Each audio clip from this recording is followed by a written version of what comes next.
After the long and weary war against the Titans, a conflict that drained the strength of all who participated in it and left the world in a state of fractured quietude, the time came to divide the cosmos among the victors.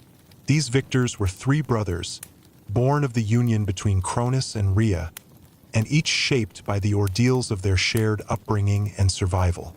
Although they had stood united against their father and the elder generation of gods, their alliance was one born more of necessity than fraternal affection. With the Titans now defeated and imprisoned deep within Tartarus, a dark emptiness began to seep into the cracks left behind. Silence grew where once clamor ruled, and in that silence, the three brothers, Zeus, Poseidon, and Hades, gathered to determine the shape of the world to come. It was decided, after much delay and without enthusiasm, that they would draw lots. The method itself was old and impersonal, chosen not for fairness but because it required no discussion, no expression of personal preference, and no outward admission of want.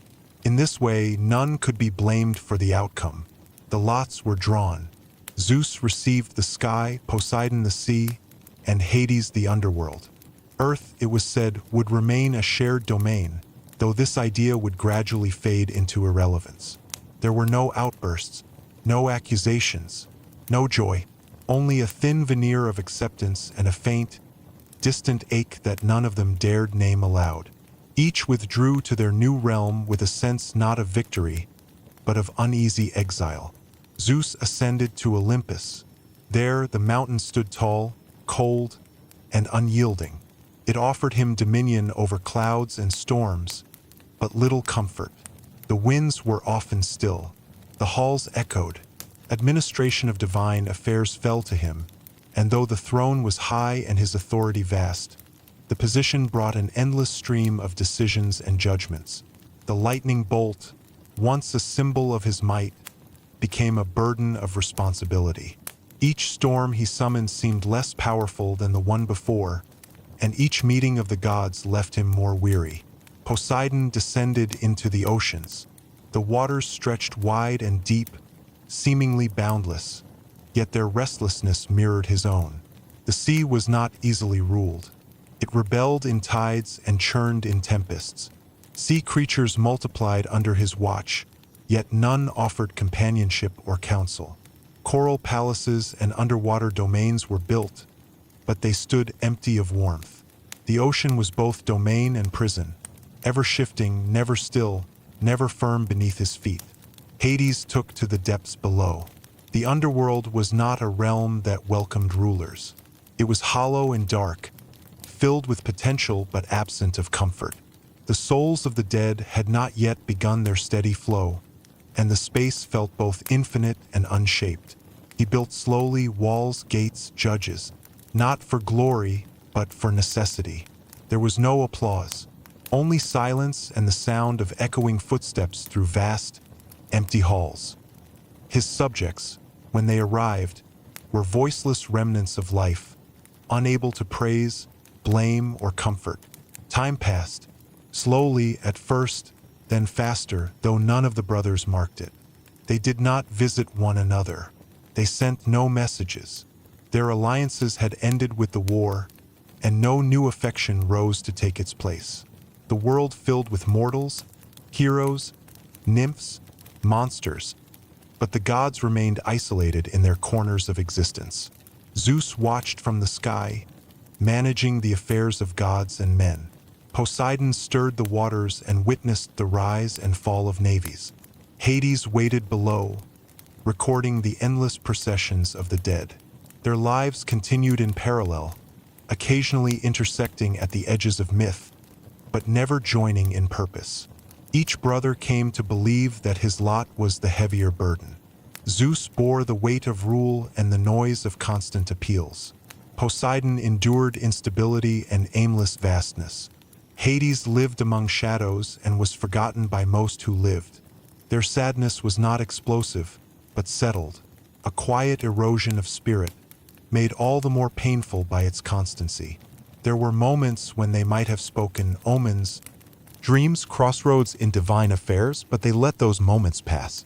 pride, habit, and inertia prevented any hand from being extended. They were not enemies, yet they were no longer allies. They were brothers only in name and origin, not in bond. The mortals who prayed to them never knew the full nature of the distance between the gods. They saw power, not sorrow. But among the divine halls, under the waves, and deep within the earth, the sadness grew, not in a single moment, but in the slow passage of centuries. None of them hated the others. That would have been too simple. Instead, they remembered. They remembered what they had once endured together and what they had since lost. The sky thundered. The sea raged. The underworld waited. And no one called the others by name. Over the centuries, the cosmic order solidified. Mortals began to live and die, and with them came prayers, rituals, offerings, and invocations. The three brothers, separated by role and space, were nonetheless drawn together occasionally by the function of necessity rather than affection. These rare meetings occurred infrequently, and when they did, they bore none of the warmth expected between siblings. Instead, they were formal, procedural, and marked by an unspoken tension. The most consistent reason for their meetings was the question of boundaries. Though the sky, sea, and underworld had been assigned, the earth, the in-between place, remained a shared and disputed ground. Mortals built temples, carved rivers, burned forests, and raised cities, often invoking multiple gods simultaneously. And so it became necessary from time to time for the gods to convene and discuss the implications. Such meetings were never spontaneous. They were announced in advance, scheduled with rigid structure, and conducted with careful detachment. They would gather Zeus descending from Olympus, Poseidon rising from the sea, and Hades emerging from the gloom below, and speak with the kind of politeness that masked deep unfamiliarity. No handshakes, no nods of recognition, only brief, ceremonial acknowledgments and immediate immersion into matters at hand. These gatherings typically occurred on neutral mountain peaks or in temple ruins long since abandoned by mortals. The setting was chosen not for comfort but for impartiality. No symbols, no loyalties, no reminders of the domains each ruled. The tone of conversation was dry and exacting. Poseidon would raise concerns about shipwrecks caused by excessive storms. Zeus would respond with metrics on divine justice and mortal behavior. Hades would speak only when issues of unnatural death or breach of underworld boundaries were raised, his words slow and heavy like stone doors opening after long disuse. Discussions never wandered. No small talk was offered. If one mentioned a change in realm, a shift in cloud formations, a new undersea trench, a corridor added to the asphodel fields, it was only to clarify cause and effect, never to invite opinion. Once, in the third millennium of their rule, they discussed the issue of mortal necromancy. Hades expressed his quiet irritation that certain mortals were managing to speak with the dead or summon shades without permission. Zeus suggested that perhaps these mortals were uncovering divine secrets best left untouched. Poseidon, with no stake in the matter, merely listened. No agreement was reached and nothing was decided. The meeting ended with no firm resolution, only a vague sense that something should be done, perhaps one day. Then each departed as they came, without goodbyes. Occasionally, the gods would find themselves appearing in the same myths. Mortals told stories where their paths crossed, where Poseidon might send a storm while Zeus threw a lightning bolt, or where Hades might rise to claim a hero who defied death. These intersections existed in mortal imagination far more than in divine reality. The stories gave the illusion of camaraderie or conflict, but behind the veil of myth was the truth. The brothers had become strangers who remembered too much and said too little. On rare occasions, the three appeared at the same ceremony, such as the wedding of certain divine offspring or the coronation of demigods. In these moments, they stood apart from each other, not in open avoidance, but in silent preference. They nodded only when required. They observed protocols with perfect precision. Mortals and lesser gods never commented, but they noticed. They noticed that the king of the underworld never looked at the lord of the sky. They noticed that Poseidon, when raising a cup, always did so alone. They noticed the lack of laughter, the absence of stories shared among siblings. Even the fates once remarked to one another, in a whisper woven into thread, that the three sons of Cronus carried sorrow like armor, not visible but heavy nonetheless. When one brother made decisions affecting the world, the others might hear of it days, weeks, or even centuries later. Zeus would establish a new set of divine laws. Poseidon might reshape coastlines with earthquakes. Hades would reorganize the labyrinth of the dead. These acts were done unilaterally, and none sought permission or approval. There was no confrontation, just a growing distance. And so the world turned. Mortals aged and died. Empires rose and fell. The seasons came and went. And in their respective realms, the three brothers of divine blood ruled in solitude. Zeus remained atop Olympus, surrounded by gods who served, adored, or feared him, yet none of whom could truly understand the weight he carried. Poseidon moved among the shifting currents, sometimes roaring, sometimes quiet, never still. Hades watched the slow procession of souls, all of them echoing with unfinished lives and forgotten memories, and wondered if the silence between him and his brothers was truly different from the silence of the dead. And yet, despite the lack of connection, none of them sought to end the divide. Perhaps they feared what might be revealed in closeness. Perhaps they preferred the illusion of peace to the risk of rekindled conflict. Or perhaps, as the years stretched into eons, they simply forgot how to be brothers. They had grown into their isolation. It fit them now like the mantle of their realms. Zeus had the sky, but no one to share the horizon with. Poseidon had the depths, but no echo returned his voice. Hades had the stillness, and no hand to reach through it. And when meetings did happen, those brief, dull rituals held every few centuries, they remained unchanged. Formal, silent, cold. The sky, sea, and underworld stayed in balance. But the hearts of their rulers did not. As time folded into itself and civilizations rose upon the bones of forgotten ones, the world of mortals grew increasingly intricate.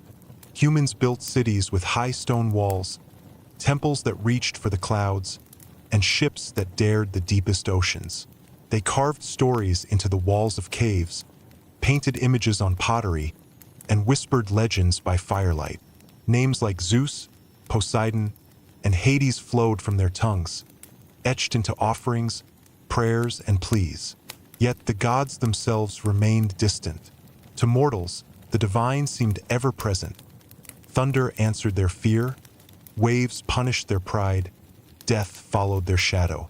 But the brothers who ruled the sky, the sea, and the dead were not watching closely. They observed from afar, through fog and silence, their attentions dulled by eternity and the crushing weight of their own isolation. Zeus sat atop Olympus, surrounded by the other Olympians who chattered, feasted, and schemed. His throne stood above all others, ornate and untouched. He could hear the prayers of kings and warriors, of shepherds and mothers. Some pleaded for rain, others for victory, others for mercy. But as the centuries passed, those voices grew faint to him, not because they were fewer, but because they no longer stirred anything inside. He listened out of duty, not interest. He fulfilled requests by custom, not concern. He granted storms to some, withheld crops from others, punished hubris when it became loud enough. Yet in all this, he felt no connection. The world of mortals buzzed beneath him, full of passion and desperation, but it never reached his heart. Sometimes he would see their fires glowing in the distance, small pinpricks of warmth against the wide, indifferent night. And for a fleeting second, he would remember what it was like to feel fire inside himself, not literal flame, but something that once existed between brothers fighting for a future. Then the memory would pass, and he would return to the clouds, alone in a hall filled with noise but no meaning. Poseidon, in his watery realm, witnessed the seafaring age of men. They crossed his domain in fragile vessels, shouting his name before battle or when storms gathered. They carved his trident into their prows and sacrificed bulls to placate his temper. But like Zeus, Poseidon felt none of their faith. The oceans were vast and deep. No ship could reach the bottom. No voice could travel far. Mortals came and went, their civilizations rising only to be swallowed by flood, erosion, or time. Poseidon watched it all from within coral palaces and salt-crusted halls. He might lash the waters now and then, not from anger, but from routine, to remind mortals that he was still present. Their cries did not echo. They were swallowed by waves before they could become memory. In rare moments, he would notice mortal siblings sailing together, brothers on a fishing boat, or fathers and sons casting nets. He saw how they moved, coordinated, argued, laughed. There was something in those moments that stirred an ache too vague to name. Not regret, not jealousy, just the knowledge that he no longer remembered what it felt like to stand beside his own brothers without stiffness or silence. Then the boat would pass, or sink, or burn, and the feeling would disappear beneath the current. Hades, below, received mortals last. He saw none of their joy, only their end.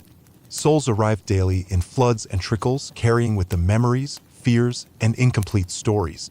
His realm expanded to accommodate them, the endless gray plains of the Asphodel meadows, the quiet fields of Elysium, the tormented corners of Tartarus. He did not judge them himself.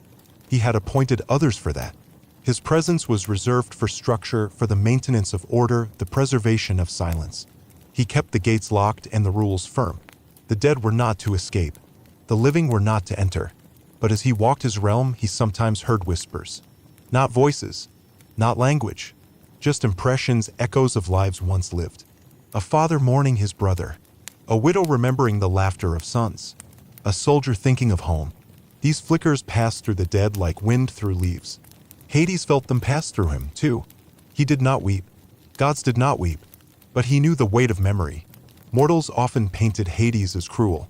They thought he stole lives, hoarded souls, relished sorrow. But in truth, he only kept what was already lost. His realm was not a punishment, it was a conclusion. One without warmth, yes, but also without pretense. He saw the names his brothers carved into thunder and waves. He saw the monuments men built to Zeus and Poseidon. He saw the absence of his own name on mortal lips, a silence born not of defiance, but of fear and forgetting. He did not envy them their altars. He did not curse them their shrines. But he noticed. In all three realms, the brothers saw mortal reflections of what they themselves had lost. Unity, purpose, memory, the warmth of shared burden. But none of them spoke of it. None of them broke the silence. They continued to rule separately, distantly, formally. Zeus issued proclamations. Poseidon carved trenches in the seafloor. Hades redesigned the labyrinthine courts of judgment. Each did what was expected. None deviated. None rebelled. None tried to change the roles they had drawn long ago. When the mortals crafted stories of brotherhood among the gods, tales of unity, battles fought together, feasts shared, they were only stories. Myth layered upon reality, hope stitched over indifference. Mortals believed what they needed to, and the gods let them. In truth, the brothers lived in a state of stillness. Not peace, not war, just stillness. And in this stillness, the echoes of mortal life passed them by, too brief to touch, too soft to reach, too human to hold. Though the world remained divided among the three realms, sky, sea, and underworld, a quiet and pervasive silence began to settle into the spaces where once divine motion had flowed. It was not a silence of total absence, but rather one of suppression, of withheld sentiment, of intention dulled by repetition. The brothers ruled still, but now their dominion had taken on a flavor of vacancy. In the sky, Zeus moved clouds into formation, as he always had. Storms circled the earth in ritual fashion, answering the climate's patterns more than the cries of men. His lightning still flashed, but it lacked fury. It had become symbol more than action, punctuation more than declaration. Sometimes the clouds rumbled with his presence, a low growl like a cough in an empty corridor. But rarely did he unleash his power as he once had, in the early ages, when he roared for justice or pride. Now, thunder rolled not in anger, but out of habit. There were moments when the sky held itself unnaturally still, stretched in long silences that went unnoticed by mortals. They called it calm weather. They did not know it was born of a god who had nothing to say. Far below, the sea moved with similar apathy. Poseidon's oceans had once boiled with defiance, crested with rage, swallowed fleets in great tantrums of divine force. But as centuries thickened into millennia, the violence of the sea became infrequent. Not for lack of storms, but for lack of will. Waves broke against cliffs without intent. Earthquakes shook the ocean floor without cause. The water churned itself into spirals, not because Poseidon commanded it, but because motion was easier than stillness. Sometimes, entire seasons passed without a single divine ripple. Fish spawned and died. Ships passed over yawning trenches, and Poseidon remained below, neither sleeping nor awake, simply drifting through currents with unfeeling direction. When mortals prayed to him, offering their blood, coins, and olive oil to the surf, he heard them. But he did not answer out of favor.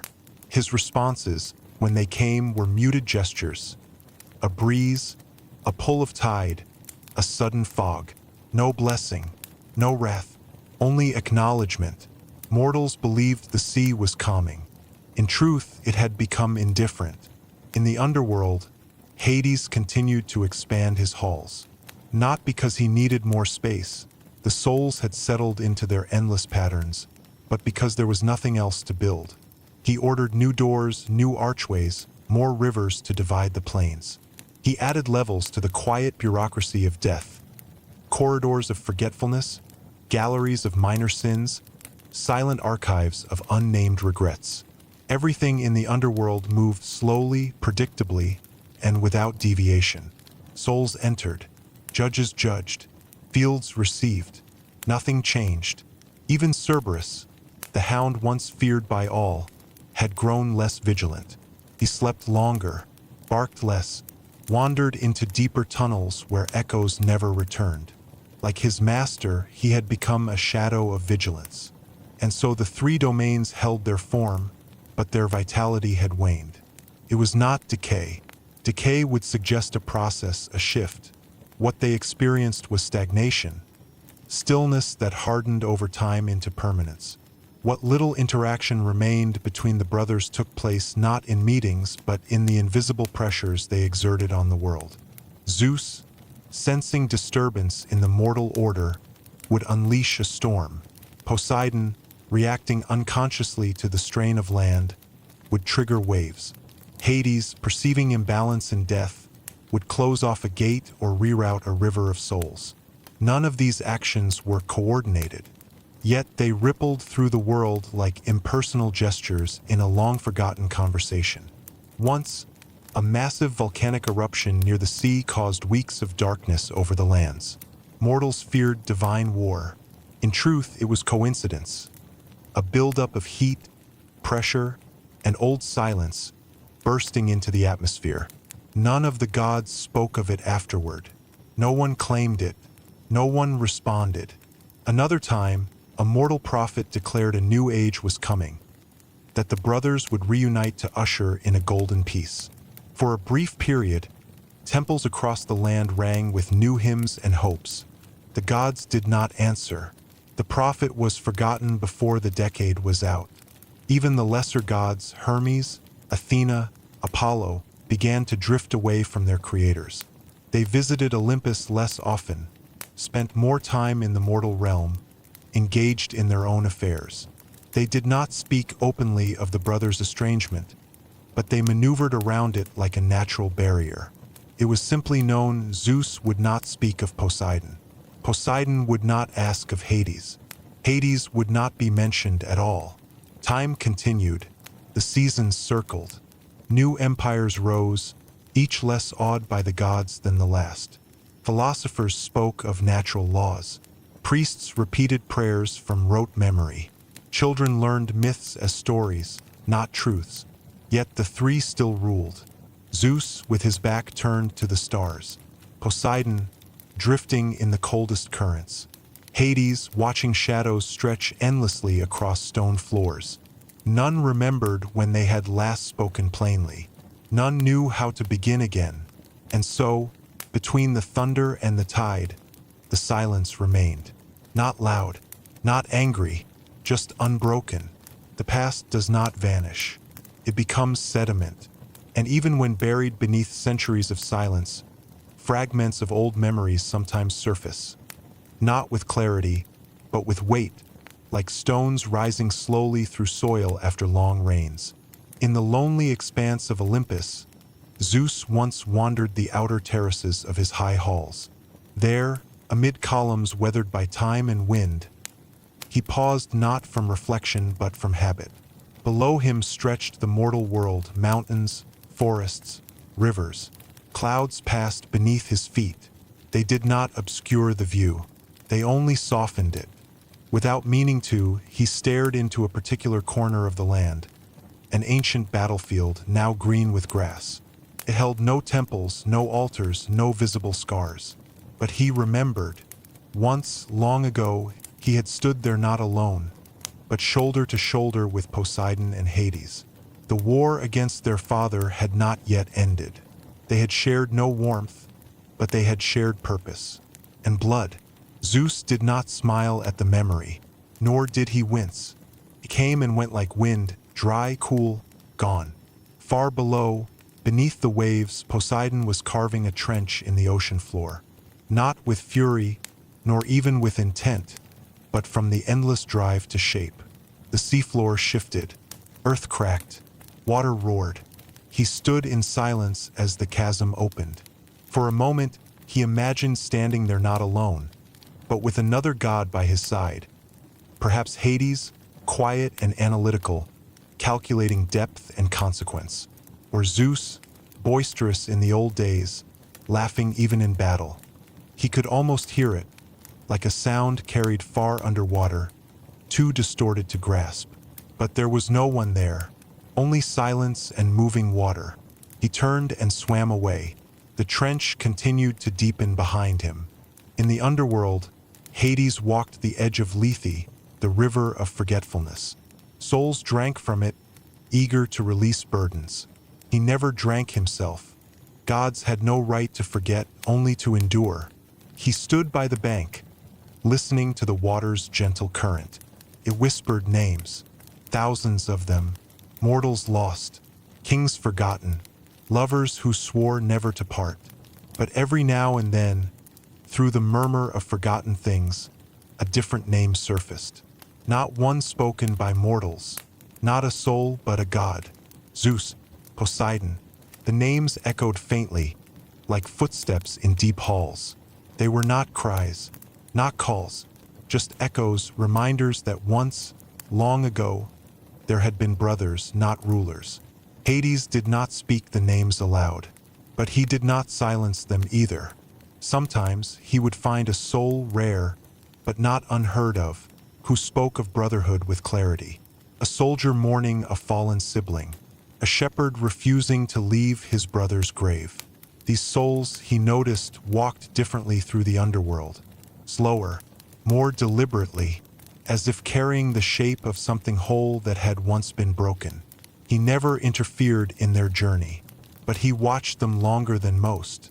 Elsewhere, the mortal world reflected its gods in ways subtle and unnoticed. Brotherhoods fractured, families split, kingdoms divided between heirs who never spoke again. And yet, myths of unity persisted. The idea of three brothers, sky, sea, and underworld, bound by fate, remained in story and song.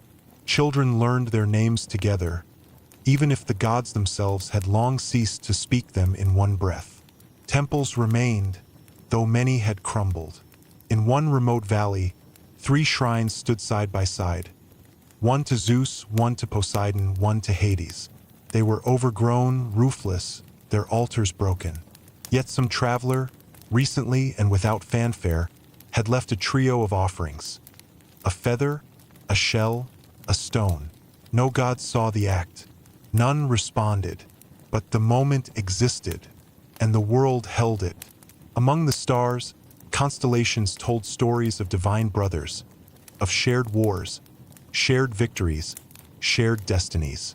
Mortals lay under the sky and pointed to patterns that no longer reflected reality but preserved memory.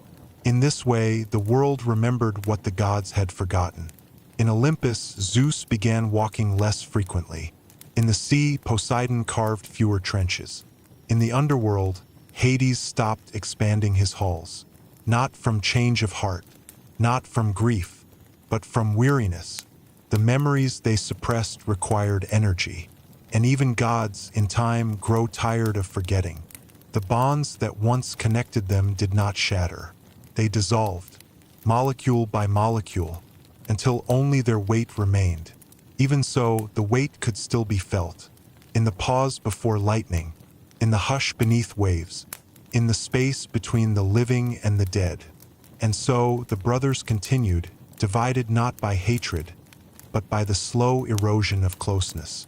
A chasm not made by quarrel, but by neglect. They ruled as they always had. They remembered as they tried not to. They endured as they must. And the world turned beneath them. Still, in the earliest centuries there had been disagreement. Not chaos, the kind of bickering reserved for gods who once fought together. Zeus would question Poseidon's floods. Poseidon would object to thunderbolts cast too close to harbors. Hades would raise concern over souls taken too early. These disputes were not rooted in love, but in function. The domains, though distinct, touched one another. The realms could not ignore their overlap. But as time passed, the overlap faded, or rather, was left untouched. Each brother withdrew a little farther into his own sphere. The sea no longer challenged the sky. The sky never thundered at the gates of the underworld. The dead no longer leaked into the living. This absence was not peace. It was vacancy. There were no more arguments because no one made any claims. On Olympus, Zeus rarely received reports of the underworld. He did not ask. Hades did not offer.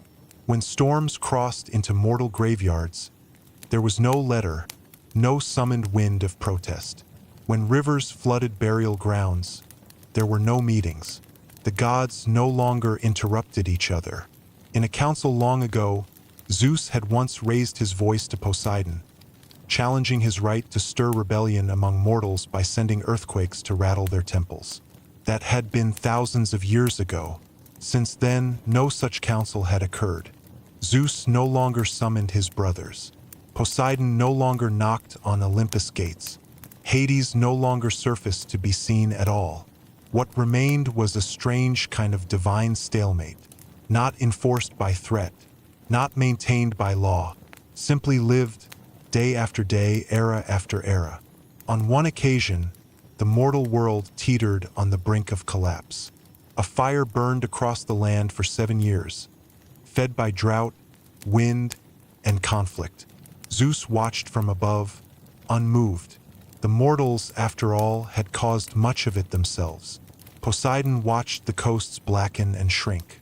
The water could have risen to quell the flames, but he let it stay.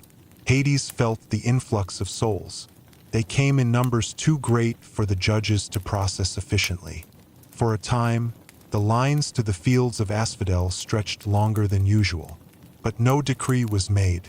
No request for intervention was issued. The fire burned. Mortals died. Gods remained still. Centuries later, when the ash had returned to soil and flowers grew again, no one mentioned it. Not mortals. Not immortals. Not brothers. The absence of conflict had created stillness. But the stillness carried with it a dull hum, the faint echo of what used to be. Mortals, with their limited lifespans, sometimes mistook this divine indifference for harmony. They would say, "The gods no longer war. The world is stable." But they misunderstood. True peace arises from resolution. This was merely withdrawal. Each brother still possessed power. Their domains still responded to their will. But the will had grown passive, detached, hollow. Once, a minor sea deity tried to stir rivalry, whispering into the waves that Poseidon had been disrespected by Zeus when a storm obliterated a sacred coastal shrine. The minor deity expected fury, retaliation, thunder in the deeps. Instead, Poseidon listened and said nothing. He had no energy for anger, no purpose for fury. Zeus never heard of the complaint. Hades never cared. The minor god, discouraged, faded into obscurity. Even among the younger deities, it was accepted that the great brothers did not feud, nor did they reconcile. They simply existed separately, invisibly. Lesser gods fashioned their own alliances, made their own rules, filled the vacuum with noise and movement.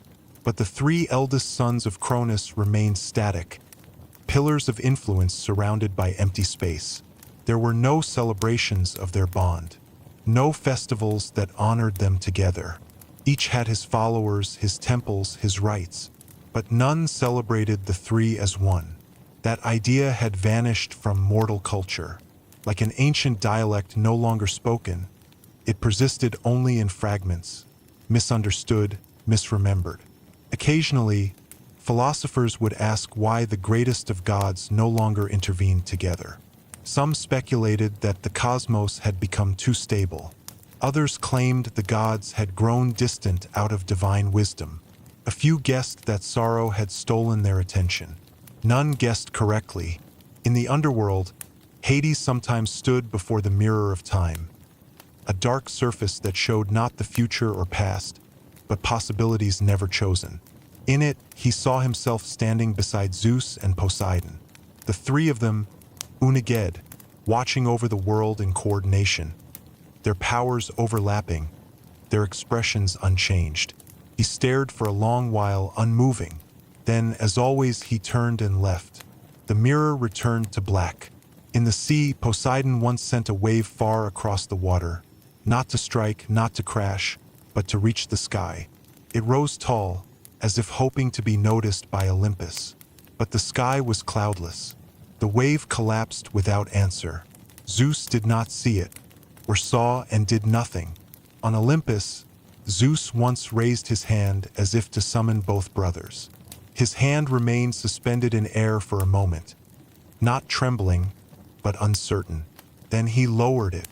No thunder came, and so the absence of conflict became a monument in itself, invisible, immense, unspoken. It weighed heavier than war, and still the world turned. Immortality was never granted as a reward.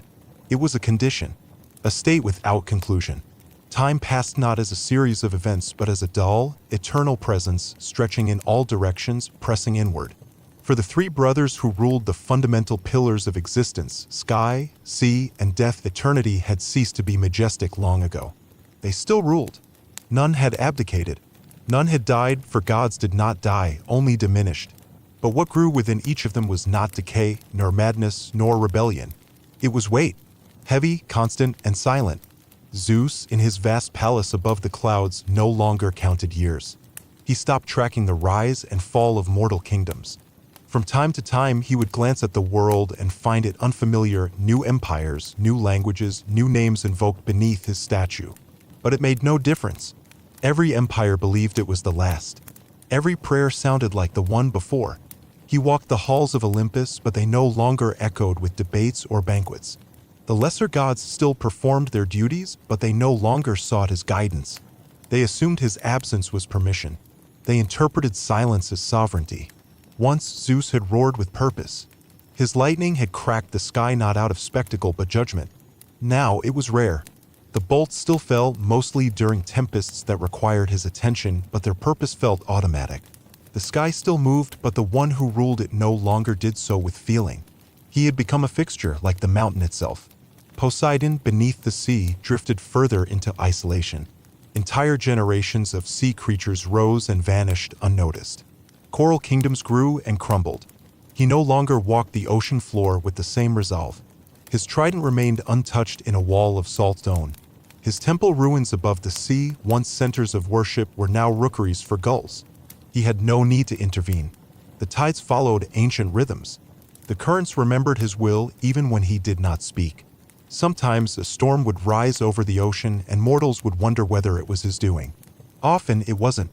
The sea had begun to imitate him, fierce yet absent. He spent hours, sometimes years, in motionless caverns of darkness. Not asleep, but removed. Thinking, perhaps. Or simply existing as rocks do, present, unchanged. The sea did not forget him. It could not, but it no longer waited for his direction. Hades, deeper still, felt the burden in a different way. Time in the underworld was not linear. Souls arrived in streams and rivers indistinguishable from those before. Their lives blended. Their deaths overlapped. The faces of kings and beggars all wore the same stillness. He recorded them, not with pen or inscription, but with structure. He expanded the catalog of judgment until it no longer required his presence. The system judged itself now a bureaucracy of forgetting. Occasionally, a soul would call his name, begging for mercy or clarity or simply recognition. He heard them all. He answered none. He no longer remembered the last time he felt surprise.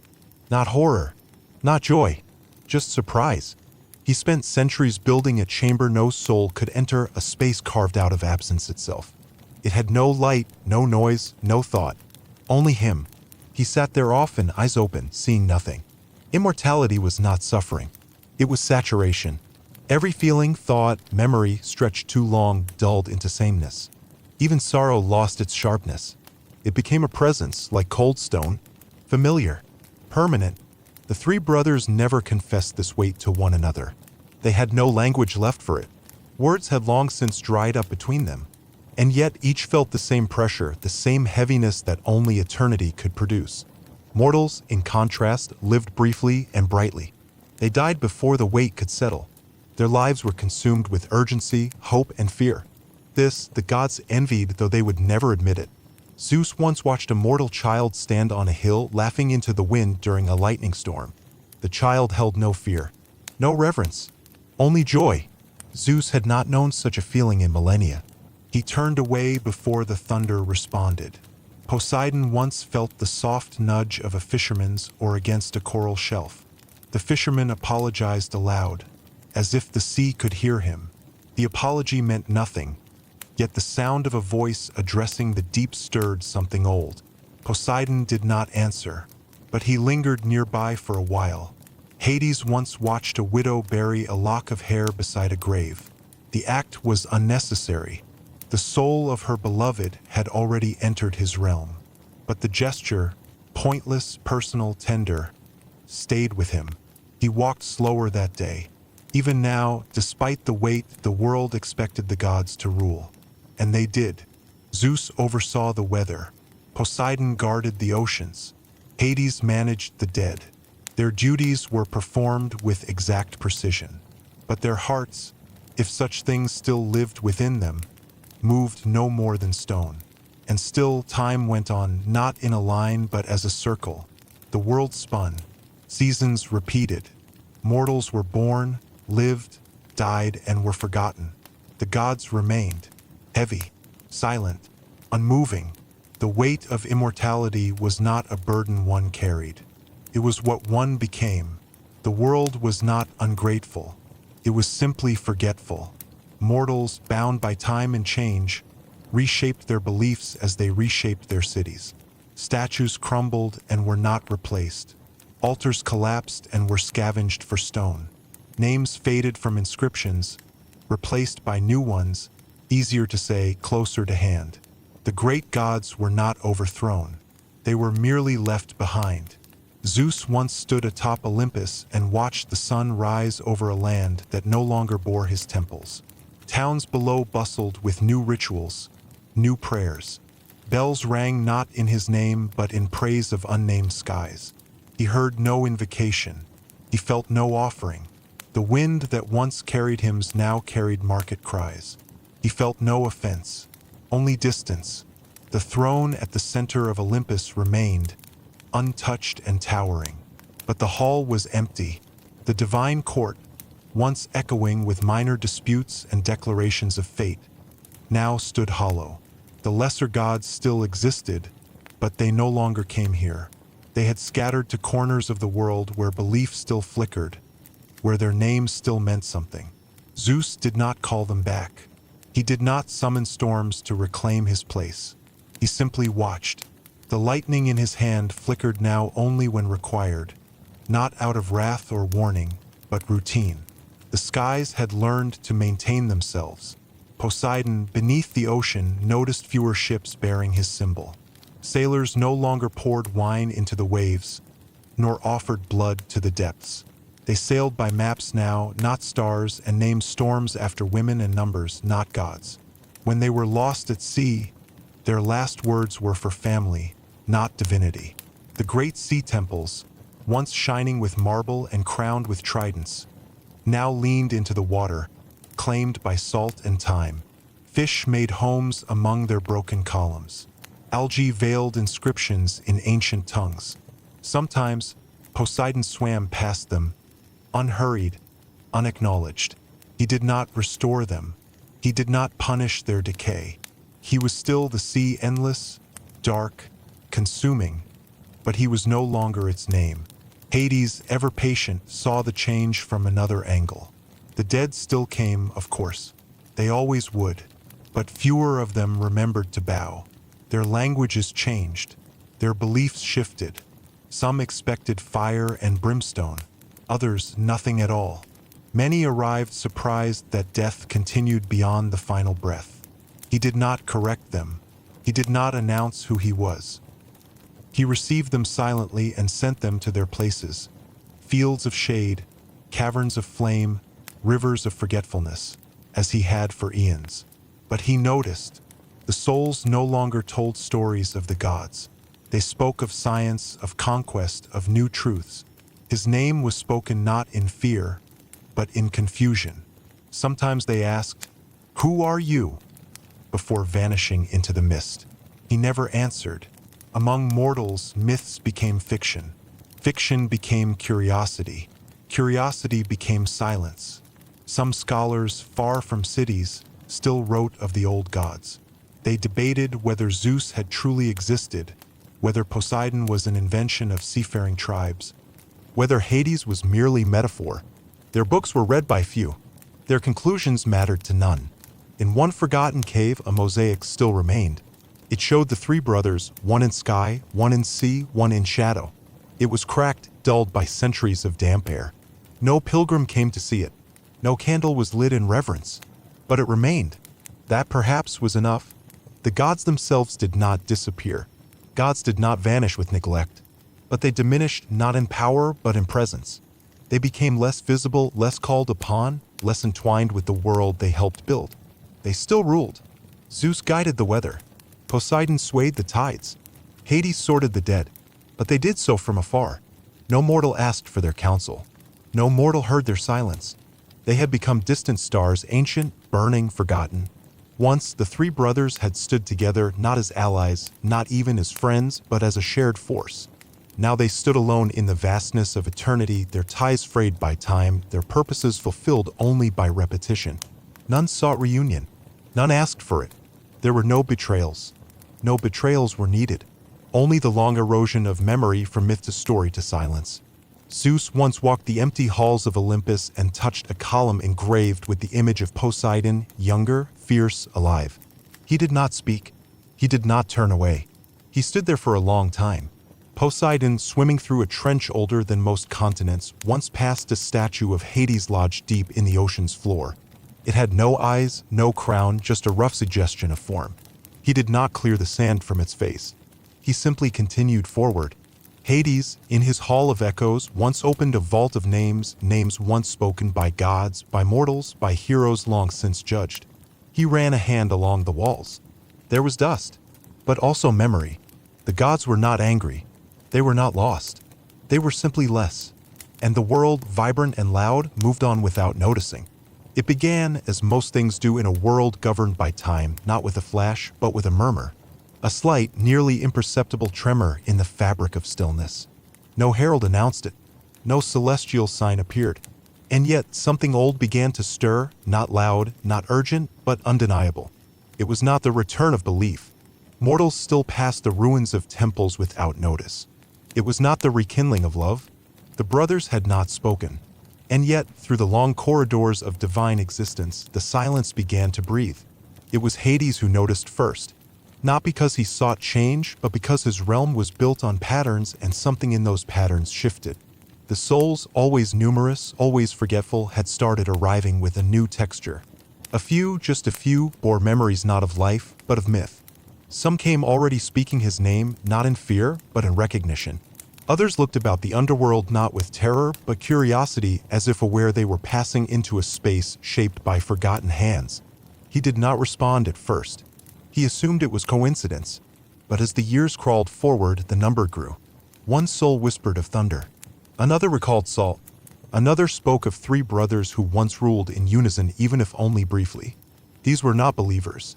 They were rememberers. And remembering was enough to awaken something beneath the stone stillness of his halls. In the sea, Poseidon felt a ripple. A tremor across the ocean floor, not caused by tectonic shift or volcanic vent. It was softer, older. A motion not from below, but from beyond. He paused, listening. The tides continued. The waves rose and fell. But in the distance, something echoed, faint but unmistakably shaped like intention. He followed it to an undersea cavern, one he hadn't entered in thousands of years. Inside, carved into coral, was an unfinished mural. 3 figures. Sky. Sea. Shadow. He stared at it for a long time. It had never been completed. He didn't remember starting it. He didn't finish it now.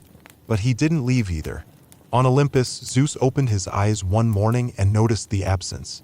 Not of worship that had long since vanished. Not of offerings, those were dust. What he noticed was the absence of absence. The silence was no longer empty. There was a tension in the air.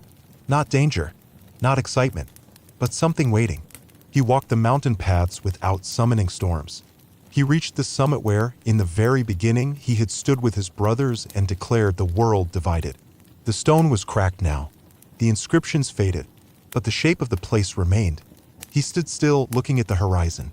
Far below, a mortal child, no more than 10 years old, looked up at Olympus and whispered a name. No ritual, no belief, just a name passed down like a story from an old grandparent. Zeus. The name rose into the air, and it reached him. He did not answer, but he did not forget. In that moment, the world itself seemed to pause, not halt, not collapse, just hesitate.